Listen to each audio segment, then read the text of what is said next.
Japanese soccer has been on a rise. There's no denying. One can argue they're even ahead of the US men's national team right now. I think it's fair to say that they are, based off performance and youth development. We'll address that in a second. But hold on. What if I told you an American played a massive role on this rise? Until this day, he still does. And his name is Tom Byer. And for today's episode, we're going to have here on the channel the man himself. Tom will be talking about youth development.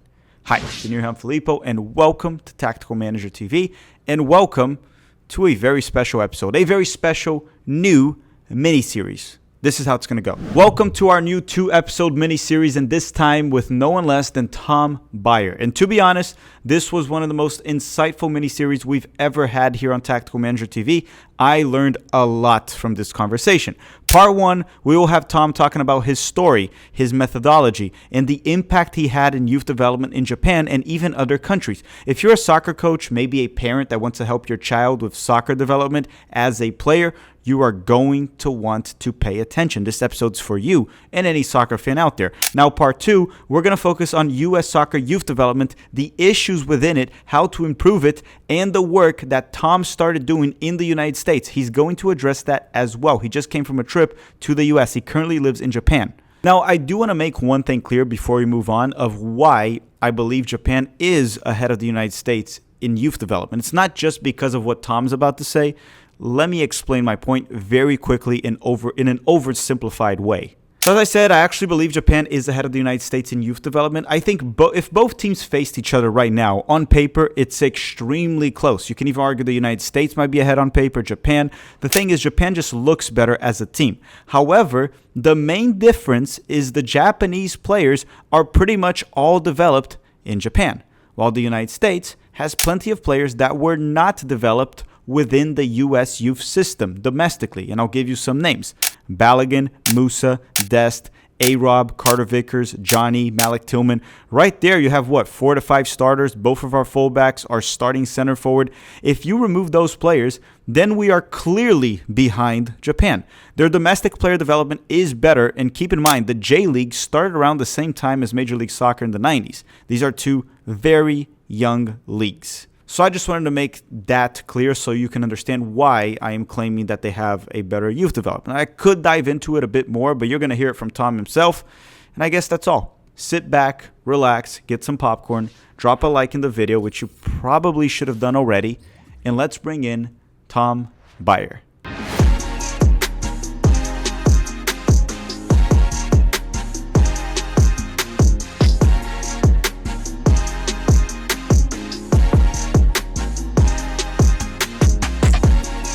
Okay, everyone. Today we have a special guest here at the channel that I've been meaning to invite for a long time, and we finally got him here. He's very busy, very knowledgeable in youth soccer development. Tom Byer, welcome to the channel.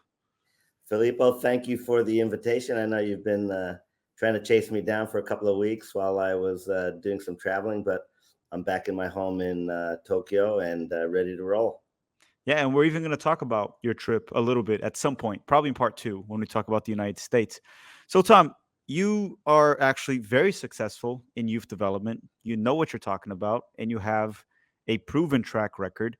So why don't you talk a little bit about yourself so the viewers can get to know who you are, if they don't already, and then we'll go on from there. So why don't you start around the 90s or 80s even, when you started working with soccer in Japan, the J League, things like that. We'll go on to the conversation from there. So talk about yourself a little bit. Yeah, I mean, I'm American, originally from New York. I was born in New York City in the Bronx, but grew up upstate, and that's where I really kind of passionately fell in love with soccer or football. I was very fortunate because we had a very strong junior college in our community called Ulster County Community College, that was coached by a European Hungarian. And so I had a goal in mind since I was a little child. I wanted to play on that team. And it sounds kind of foolish, but the reason why is because that team was loaded up with almost all non-Americans. They were not non-Americans, but it was a very ethnical, diverse team. And they were also national champions 2 years in a row. So I had a target. And then again, I don't want to go with the whole long version, but I wound up, that was not a good time to be an aspiring professional player because the old North American Soccer League had folded in the early 1980s. So I wound up over in Japan, very fortunate, and I got introduced to Hitachi FC, which is now in our J League. The J League, just for perspective, I came and arrived in the mid 1980s, and the J League was born in 1993. So I came way before the so-called J League boom, and which really afforded me kind of some other kind of privileges, as I'd say, is because I wasn't seen as someone that had come to Japan to try to take advantage of the soccer boom of the 1993 J League being born. So after I played at Hitachi, I fell in love with Japan. I wanted to stay here. So I needed to figure out a way that I could maintain a living and, get involved in football or soccer here. So I set out on trying to organize and find a sponsor that would take me and a couple of my buddies around the country who were former Japanese players, national team players, and professional players. So I wound up convincing Nestle back in 1988, I think it was, to sponsor a series of events throughout Japan, and that started in 1989. And that really kind of that's a big turning point because that really um, it made things much more stable because I now had a sponsor to go around the country and basically be involved in youth development. And it was just basic. I didn't at the time have any real strong philosophy or methodology. It was just one of those kind of, go around the country, play with a bunch of ex-pros, have some fun, promote the game. A lot of it was around like juggling the ball, playing mini games with kids, and stuff that even normally happens even today. But then it wasn't until the early 1990s that I got exposed to the work of Will Curver, the Dutchman that's very well known for technical skill development. And again, going with the short version, I was instrumental in securing the commercial rights for the program for Japan, found an investor, basically built the advocacy, designed what the strategy was going to be. And our strategy was very simple. It was really try to create a movement inside Japan focused around individual skill development. And we did that by creating commercial soccer or football schools. So that was back in 1993, which is, which is coincidentally at 30 years ago. So the 30 years anniversary. I ran that for 15 years and then I spun out of it for another 15 years. But I was the original guy who brought it in. I designed it. I hired most of the key guys. And now fast forward, now we see the fruits of our labors of what we did and the vision we had back in 1993. Now, fast forward, and we have 150 of these schools scattered all over the country, a full-time staff of over 200 coaches that are trained just for technical skill development. And it's graduated hundreds and hundreds of players that literally have gone on to play professionally. So it's not Can you give uncommon, us a like this few last names? World Cup in Qatar. The national teams number 6, number 8, number 10, these are all started. They all come from our schools. So I've had a very unique upfront seat and being able to see what I call the journey from grassroots all the way to national teams, and then Um, sprinkle Tom, in. Go Tom, ahead. sorry to interrupt. One question when you just because I don't want to miss this. Out of the Yeah, players, because you mentioned this to me on Twitter before, can you yeah, give us a few names of some Japanese players many might know? You mentioned Minamino, I believe, from yeah. Monaco, Minamino Takumi, who is probably more known for having played at Liverpool. I think is he over in Monaco? He's somewhere else right now. Monaco. And you've got Endo Wataru. He's the captain of the national team. Mhm. I some occasionally communicate with him through messaging. Ritsu Doan, another player, who's at number 8, I guess, for the national team. We've got Ueda Ayase. Mhm. We had Muto Yoshinari. There's many, many players. There's too many that there's many that I don't even know who they are because we've turned over literally, my goodness, over 100,000 players have come through these schools. So, you got 150. To put it in perspective, one school can have anywhere from 100 to 800 kids in it. And we got 150 of these all over the country. But it's not even just the schools, it's also the impact of the television show that I presented for 14 years every weekday morning. Our TV show last year was awarded a Guinness Book of World Records for the most appearances on a live TV show. So I had a football corner on that show for 14 years every weekday morning, and it's the most popular show. And it's not a football show. It's born out of the pop culture craze of Pokemon. So I had this 5-6 million households every morning watching this show. So it's a culmination or a combination of the schools, the TV show, a comic book featured in Japan's #1 comic book, 1.3 million copies every month, 2 pages. Did over 2,000 events, building the advocacy throughout all of the 47 states that we have here in Japan. And again, I'm not saying this to preach, and try to commercialize, but I'm trying to give you the scope of all the tentacles, DVDs that are the best-selling DVDs in the country, best-selling books that were written, and all of these I kind of like to call them delivery mechanisms, are all there. The consistent theme and the thread was, if you want to be a good football player, it starts with the technical component. So we made that the status quo.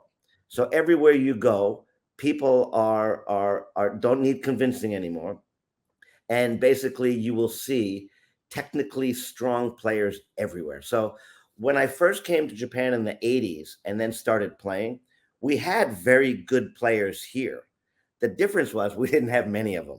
Now we got tons. So I can't even keep track of them. Every time there's a new cycle and there's new players that come through, and that's the difference. And that's where countries should be striving to achieve, is closing that gap between the very best and the least developed. I used to call worst players, but I don't even like to use that word. The least developed. And when you close that gap, okay, in many other countries, they know where to go to find the good players.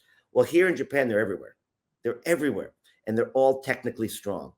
And what I learned too, a lot of anecdotal stuff, and not to sound, like I know everything, because I don't. I'm still learning as well, but I know what I know because I've done what I've done. And so I've seen that journey, and I see that and I call it kind of the elevator pitch, if you can get a child really technically strong before he or she joins organized play, that's the magic bullet, man. And if you can do that, those kids will develop. They'll develop, and they'll develop even regardless, I get my little pen here, whether they're paired with the inexperienced, volunteer mom or dad coach.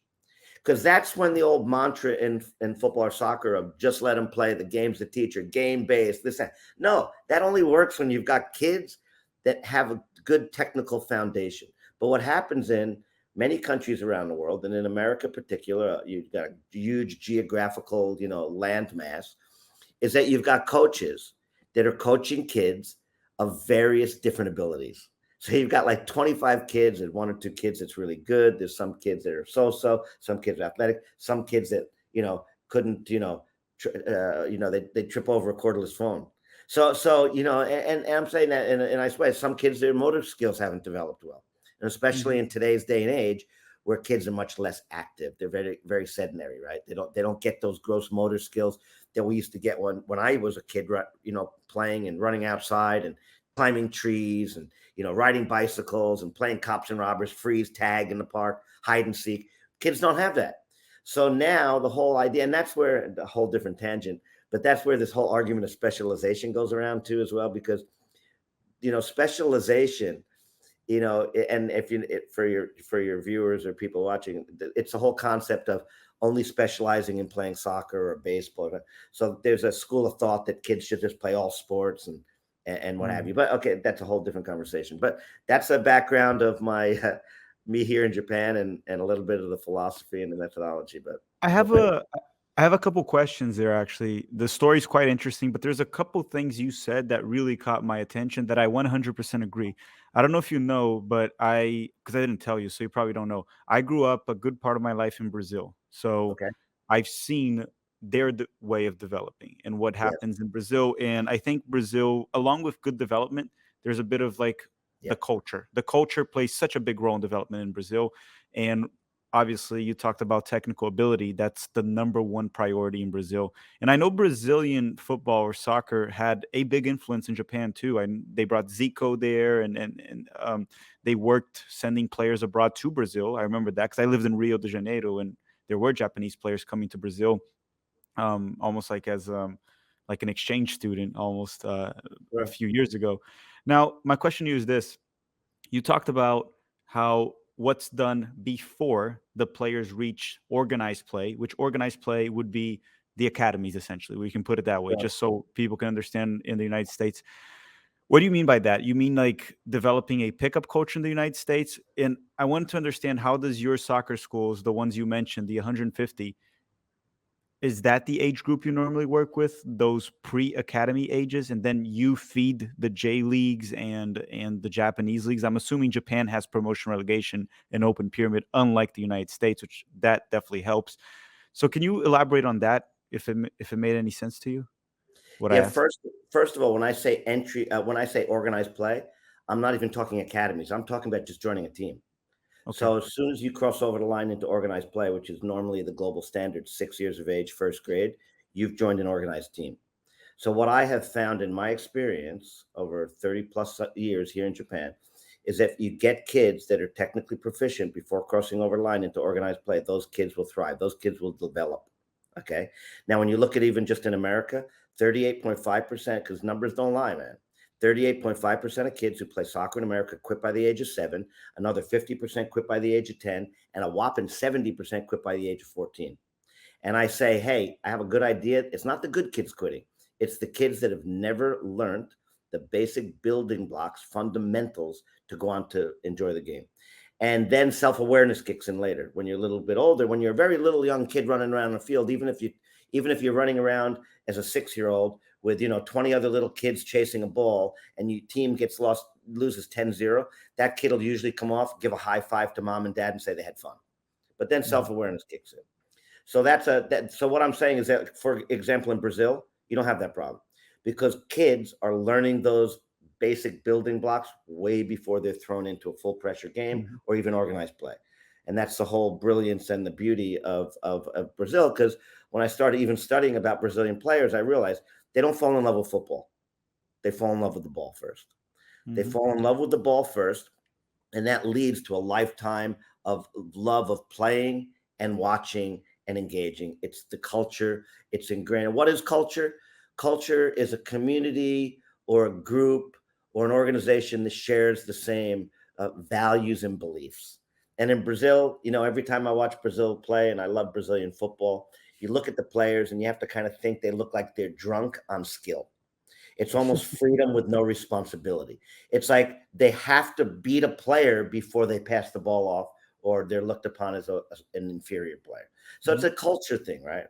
So, here in Japan, we've got, 60 teams, J1, J2, J3, promotion, relegation.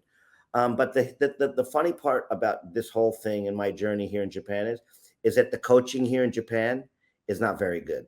And I say that in respect because I've been living here, and as a coach, I have respect for coaches because I am one. But the reality is that we don't develop really top coaches here, and especially at the grassroots level. The key is that we develop very good technical players. So some listening to this might say, well, that's a bit of a contradiction. Well, how do you develop really good technical players if the coaching isn't that good? And this is why, because skill is rarely the result of coaching. It's a love affair between the child and the ball. Hence, that's what's happening in Brazil and a lot of the Latin countries as well. Mhm. And now, because I understand also, I have been immersed in the neuroscience side of how players learn. How do you build neural pathways between the feet and the brain? What's the importance of ball mastery? Ball mastery is much bigger than a football exercise. Ball mastery is conditioning a child to control an object with their feet, which is the ball, which makes it a mental task. And the actual movement makes it a physical task. So now you're marrying a mental task with a physical task, thinking and feeling, mind and body, and that supercharges learning. And it's not understood. So people don't understand, well, why would one little kid have that isolated training of just keep doing it over and over? Because they're hardwiring the neural networks. The only way to hardwire that connection into the brain is through repetition. So there's a phrase in neuroscience. It's called Hebb's law, and Hebb's law states that nerve cells that fire together, they wire together to create a neural pathway. Well, the only way that you can create that strong connection is through repetition. So if you're constantly breaking the repetition and constantly having the ball stolen, and you don't have the ball at your feet, and it's a mental test, physical test, then basically the hardwiring of that neural pathway, it doesn't become as strong as if you're not. So this is the part that a lot of people don't understand, coaches, parents, the importance of repetition. And that's what's happening. If you look at like, for example, around like the favelas in Brazil, these kids constantly have a ball at their feet.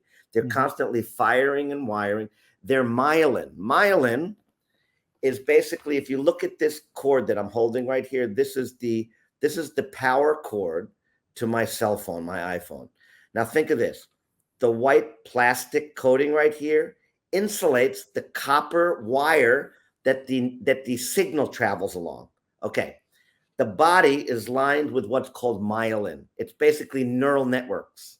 Okay. So if you're looking at a neural pathway, this is a neural pathway, okay, from the feet to the brain, okay, the plastic coating, which is called myelin, protects the nerve fiber. So here's the kicker and why it's important. The thicker the myelin, the thicker the protection layer is, the faster the signal travels along it. So highly myelinated players, they transfer the information 100 times faster. So now, hence goes back, and you look at these technically strong players, what's happened is they've created such a neural pathway, and those skills, those mental technical skills. So regardless whether it's a mental task or a physical task, it all gets stored in what's called the cerebellum. The cerebellum is the seat of the subconscious mind. That's where, regardless whether it's a mental or physical task, it's all stored here. And it's stored in what's called the non-declared memory. Non-declared memory is when you've done something so many times that it becomes automatic. You don't think about it. So when Neymar has a ball at his feet, or Messi has a ball at his feet, he's not sitting there trying to think of what he's going to do. He just does it. And he can't explain why. And the reason is because it's deposited. So the reason I'm talking about this is because when you get young players as young as 3, 4, 5, 6 years of age, and they're engaging in this ball mastery, they're hardwiring those neural networks. And to be later, and so they're literally depositing those technical skills into the brain to be later used in an unconscious, automated way without thinking about it. So players that are very technical, what they're doing is they're constantly doing a mathematical equation of such complexity, and they're deciding in a millisecond. Same thing in basketball. If you take a Michael Jordan or anybody who's basically technical. So when I started understanding, the reason I'm explaining this is because now I have a completely different perspective in youth development and how you develop players.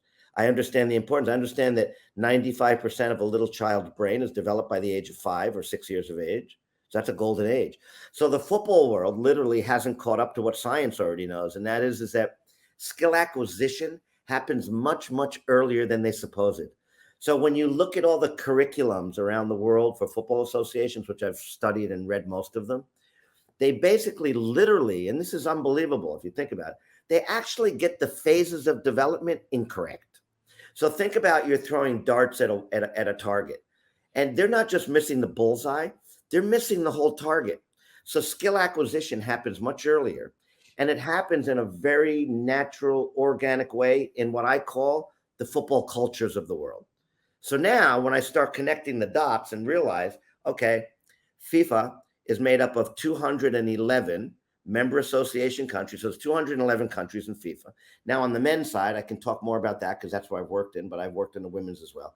But in the men's side, out of those 211 countries, only 8 have won a World Cup tournament. Only 8, man, right? So, and out of those 8, you've got only a couple of serial repeaters. Now that's 8 countries out of 90 years and 22 tournaments. And then if you add on, out of those 8, there's only 3 other countries that have even made it to a final out of 90 years. So you're talking about a very exclusive group of countries, right? So I started studying these countries, and I wanted to figure out, well, why do they develop such great players, and why do they have such a strong winning percentage or rate? And so I wanted to figure out, do we need more coaches? Do we need more coaches education? Do we need these curriculums and, syllabuses? Do we need more elite player pathways? Do we need better facilities? So I came up with, I might be wrong, but I doubt it. I came up with the idea that these countries, their culture of development just happens way earlier than everybody else's does. And it happens as early as you want it to. So now, again, you go back and you look at these countries, especially the Latin countries, where children are constantly immersed in a football culture. They're literally marinated in a football culture from the time that they can walk. And to me, that's the game changer. So if you can if you can create that environment, and you can basically, I tell countries, because my work now is, I work more at the macro level. I work with countries trying to make a paradigm shift in their entire football, their football level, or with federations, professional clubs, professional leagues, brands, ministries of education and sport, media partners, because I'm always seeking who can put me on the highest mountaintop with the biggest megaphone, because the philosophy and the methodology is so simple. Okay. It's so simple, but yet so complex because people haven't thought about it. I'm not any smarter or a better coach than anybody else is in the world, but I've connected dots, and I know I have what's on my side, and I call it the truth, because I understand development. I've seen that journey from grassroots to, women that have gone on to win World Cup tournaments, or men that have gone on or captain their national team or become head coaches of national teams. I've seen that. So I don't know. I just have I have a different perspective. And the good news is that I've been able to kind of bulletproof this concept, because I've been invited to Ajax.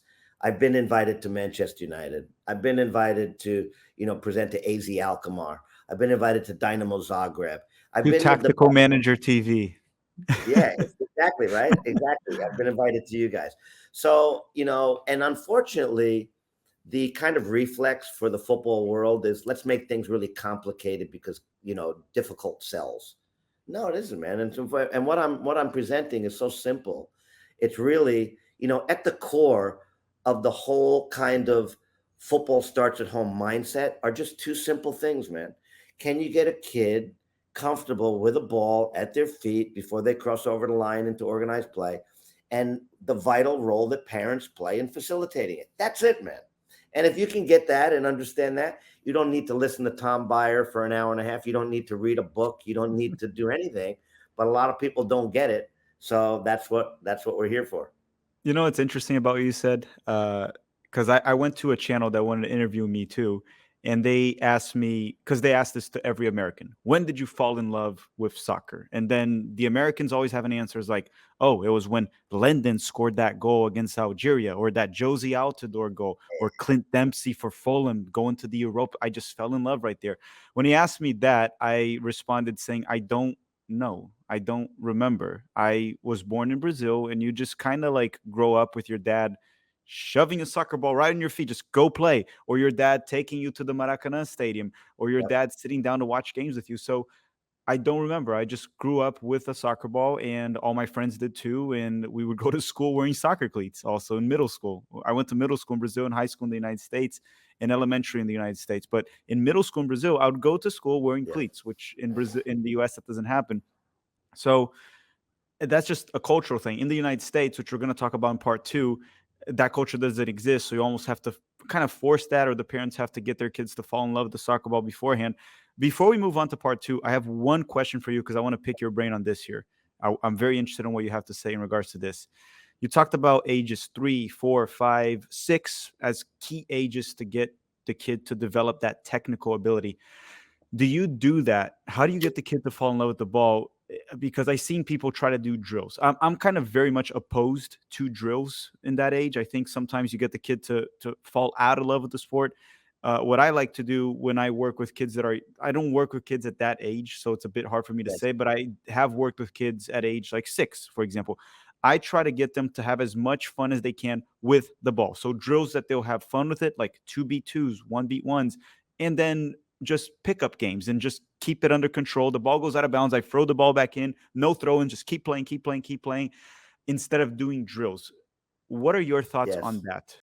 The whole philosophy about this whole football starts at home concept or soccer starts at home concept is to ensure that by the time they actually get to the coach, they've already laid down the basic fundamental building blocks. So you talked about, okay, well, when they come, I'd give them drills. No, no, this is way before they get to you. So this is the point. The point is, and I hate to say this because it can be very controversial, if a child doesn't already have those basic building blocks laid down by the time they get to a coach, it's almost kind of too late already. Never say never. Kids are always going to be able to improve. But the reality is that this is why it's so important for parents to understand a coach working with a little 5, 6, 7 year old will never replace that interaction between a child and a parent. So here is the most important part of the philosophy. It's the parents' understanding of their child's constant need for attention, approval, and praise. That happens in a one-on-one inside the living room. It can be outside in the backyard, but that is the panacea if there is one. It's that connection between child and parent. You can't replicate that out on a pitch with a foreign coach that is, with a young child like that.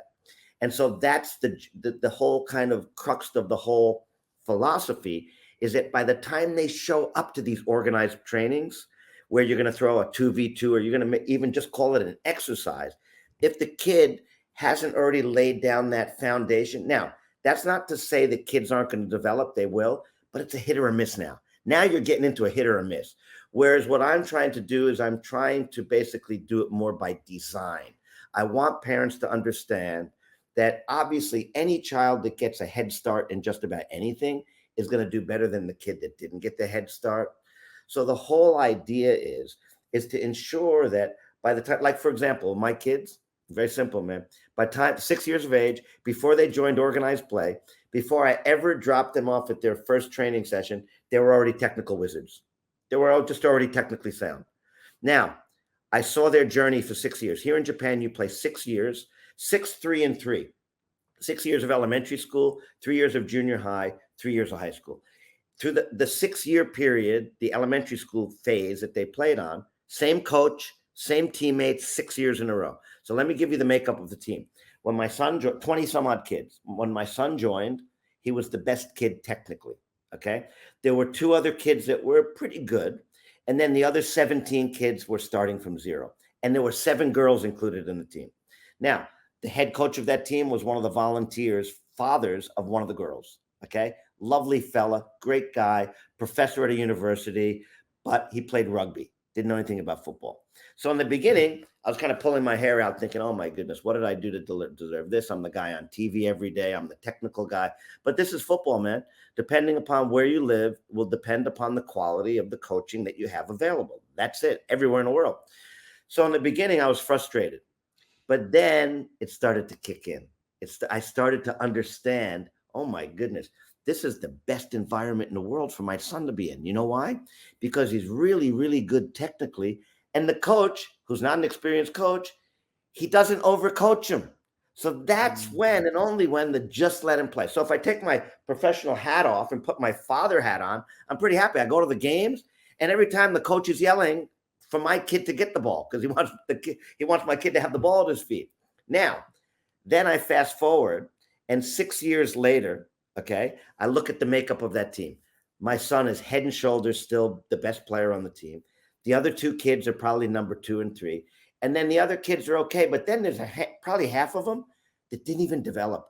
I could see that the lack of development. Now, this was not a reflection of the coach. This was not a reflection of the contents. What it was a reflection of, they didn't get the head start. So this is a sport, unfortunately or fortunately, that to become good at it takes a ridiculous amount of practice to become good. So now we know that head start at 3, 4, 5, and 6, bro, that's like a turbocharging development, man. Mm-hmm. So now I understand the whole thing. And that's why I'm saying it's the hill I'm willing to die on, that the most important phase of a player's development is the entry level. What happens before the joins organized play? And that's what's happening in the Brazils and some of the other countries. So that's my focus now. And like I say, it's the hill that I'm willing to die on because I've worked at all of the different levels, man. And what happens is that everybody believes that in the traditional sense of development that we need a very highly experienced, educated, credentialed coach to work with a little kid with a big ball. And there's nothing could be further from the truth, man. Here's another kind of analogy. So you are a volunteer dad coach. You've never played the game before, okay? And you inherit 20 little 6-year-olds that are as good as my son at ball mastery, okay? And you've got a season of games to play. So 20 of these kids are ready. They've already got the mastered the basic fundamentals. Versus the other coach who's a father who played on the national team of his country. He captained the national team in his country, and he was the player of the year. And he inherits 20 little 6-year-olds that have never touched the ball. Which one do you think is going to be viewed, if nobody knows the background, is going to be viewed as the master coach? Yeah, exactly. So, just these little anecdotal insights into understanding, how does development, one of the other problems is that especially in America, where it costs an enormous amount of money, the pay-to-play model, of course, we're breeding and developing these kind of fanatical parents. They're paying hundreds, if not thousands of dollars, and their kid is terrible, or they don't even understand what development looks like. So, and it's that catch-20. It just goes around and around and around and around. And so what I'm saying is that if you really want to see a paradigm shift, you need to literally go in and hit the reset button. It's not going to happen trying to educate parents of 13 and 14-year-olds. So that's why, in my work as a consultant going around the world is, okay, of course you have to address what's happening at those older levels. But if you're looking for that paradigm shift, if you're looking for that giant leap forward, it starts with the younger parents and the younger children. It starts at home, right? I'm not trying to, to promote shamelessly what the whole philosophy is. But I believe what I believe because I've done it, and nobody's going to really change my mind because I've been around now and in it for 35 years, and I'm seeing. I've got friends. I won't name them or out them. I got some friends who are the most famous players in the game. Okay, those guys are clueless what to do with their kids, so they come to me and they ask me, how can I help my kids? This and that. In fact, I had a player, one of the most famous players in the world, who flew all the way to China to meet me. Came to my hotel at me speaking at a conference. He insisted on seeing my presentation literally at 1:00 in the morning. This is a guy captained one of the biggest national teams in the world, Champions League winner, and one of the biggest clubs in the world. And after I showed him the presentation, you know what he did? He folded his arms like this. He sat back in his chair and he says, "Is it too late for an 8-year-old because I've been teaching my son everything wrong?" So again, I'm not saying that to pat myself back, but when I interact with these guys and I see that the best of the best don't even know. And then also, I remember you made a comment. You were talking about, you were asked personally, like, when did you fall in love with the game? Most players, they cannot explain why they're as good as they are. I saw an interview one day with Landon Donovan. Landon Donovan, I think he was doing something. It might have been for Nike with Steve Nash or something. And they were doing something. And the question was asked to Landon, how come you're so good? And you know what his ridiculous answer was? He said, because I grew up playing video games, FIFA 11 or whatever it was. And I don't know, it might have been maybe a commercially kind of driven answer. But Landon actually features in my presentation. I've talked to Landon because Landon tracked me down on Twitter and we had a phone conversation. Landon epitomizes the whole football starts at home program. So one thing that I don't do it as much now, but when I was first starting out, was that I've studied lots and lots of players. And what I was looking for was, at what age did they start playing with a ball and who facilitated it? So I tracked down I read a book that was focused on 50 players around the world. This Italian guy, I can't remember the name of it, but I can dig it out. This Italian guy, he went around and he did 50 interviews with 50 parents asking them questions. And that included Maradona, it included, the great, and Landon Donovan was in that mix. So the question was asked basically to his mom, when did you buy Landon his first ball? And this was her answer. I didn't have to buy him his first ball. His brother was a player and we had balls scattered all over the house. So they were constantly playing with the ball. So boom, there was the answer that I was looking for, right? Mhm. Same thing with Dempsey. Okay, Dempsey features in my prep in an interview. Well, he basically, his mom allowed him to play with the ball in the house, and then there's a quote because it's in my presentation. The Mm. tricks, the flicks, the movements, he all learned inside his house playing with the ball. Same thing. Same thing with Christian Pulisic.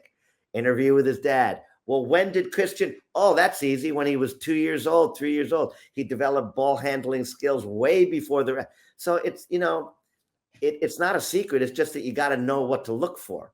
And when I look at I filmed a series down in Australia, centered on 11 players: Messi, Ronaldo, Suarez, Iniesta, Neymar, Pogba, Lewandowski, Cruz, Rodriguez, and I'm probably forgetting one. Okay, 11 players. Common thread. Very simple, man.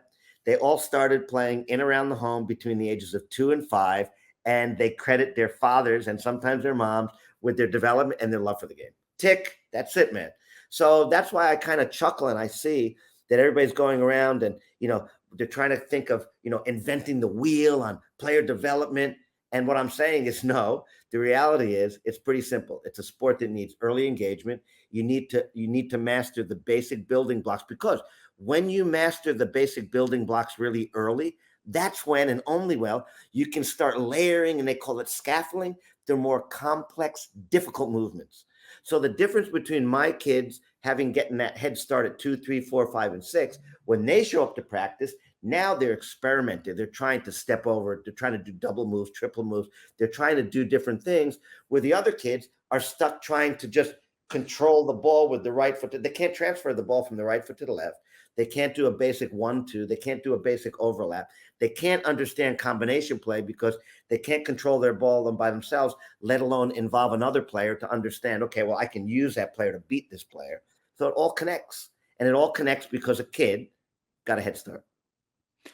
Perfect. And I think with that, we can lean into part 2, which we're going to mainly talk about U.S. soccer, the United States, our country, right? The United States and the development here, because you just came from a trip in the United States. You're going to talk about that and much more. So everyone, thank you very much for watching part 1. Drop a like, everyone, before you go. And make sure to follow Tom Byer on Twitter if you haven't already.